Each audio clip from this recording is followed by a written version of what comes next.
Assalamualaikum warahmatullahi wabarakatuh. Waalaikumsalam. Halo teman-teman semuanya, kembali lagi bersama saya. Saya Raditya Hadi yang akan menemani kalian selama beberapa menit ke depan. Kita akan membahas tentang apa itu PBB dan PBHTB. Sebelum kita membahas lebih dalam, saya akan memberikan penjelasan terlebih dahulu.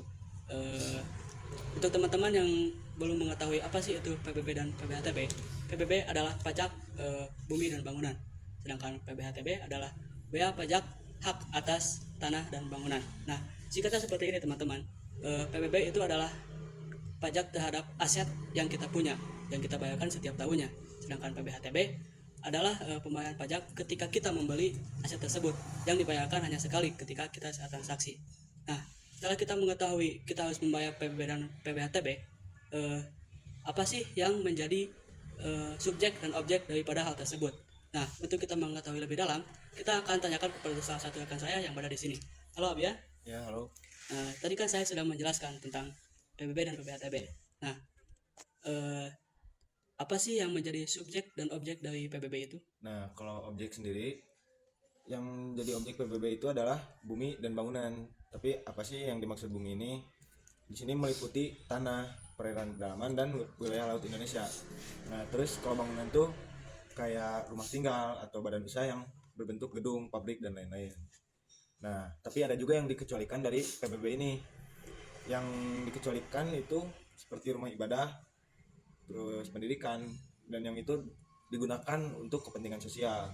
Nah, untuk subjeknya sendiri itu orang pribadi ataupun badan usaha gitu. Nah, berdasarkan penjelasan tentang subjek dan objek daripada PBB. Selanjutnya, kita akan membahas tentang subjek dan objek dari BPHTB. Boleh, Adepin bisa dijelaskan tentang subjek dan objek dari BPHTB?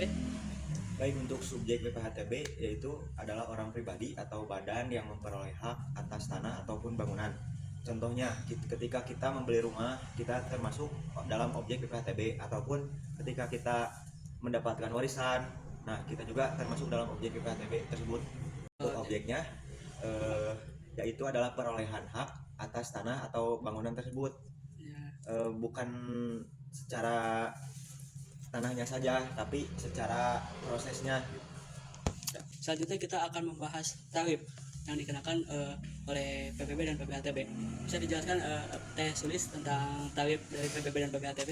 Baik, untuk tarif PBB itu sendiri dikenakan atas objek pajak bumi dan bangunan sebesar 0,5%, di mana dasar pengenaan dasar NJOP. Nah, besarnya NJOP itu sendiri ditetapkan setiap 3 tahun, kecuali pajak tertentu dapat ditetapkan setiap tahun sesuai dengan perkembangan daerah. Nah, untuk tarif BPHTB, tarif pajak dikenakan atas objek BPHTB adalah 5%. Dasar pengenaan pajak BPHTB yang adalah nilai NPOP yang meliputi jual beli adalah nilai transaksi, tukar menukar adalah nilai pasar, dan juga hibah adalah nilai pasar. Ayo Ham, bisa gak jelasin bagaimana isi perhitungan daripada PBB itu? Jadi di sini tuh dimulai dari langkah menghitung NJOP. Ya. Nilai jual objek pajak itu sama dengan nilai tanah dan juga nilai bangunan. Untuk NJOP yang kena pajak dikalikan NJOP dikurangi NJOP TKP, yaitu NJOP TKP itu nilai jual objek tidak kena pajak. Cara cepat hitung PBB yaitu dengan PBB sama dengan 0,5 dikalikan persentase dikali NJOP dikurangi NJP TKP. Itu cara tercepat menghitung PBB, Pak Radit. Apa Hul, bisa dijelasin bagaimana perhitungan BPHTB? Kita pakai contoh BPHTB langsung. Jadi misalnya kamu beli rumah seharga 500 juta. Nah, di BPHTB ini ada yang namanya NPOPTK. Nah, jadi maksudnya tuh batas nilai yang tidak kena pajak. Ya. Nah, gitu. Jadi setiap daerahnya itu beda-beda, tapi anggap saja di daerah kamu itu 60 juta lah. Ya. Nah, itu jadi yang 500 tadi dikurangi 60 juta, jadi 440 juta itu adalah yang kena pajak. Nah, terus setelah itu dikalikan dengan tarif BPHTB, yang mana yang 440 juta dikurangi maksimal BPHTB yaitu 5%. Jadi 5% dikalikan 440 juta jadi 22 juta. Teman-teman semuanya, kita sudah membahas tuntas dari awal, dari mulai pengertian PBB dan PBHTB, lalu juga subjek dan objek dari PBB dan PBHTB, bagaimana penghitungan tarifnya, dan juga bagaimana cara menghitungnya.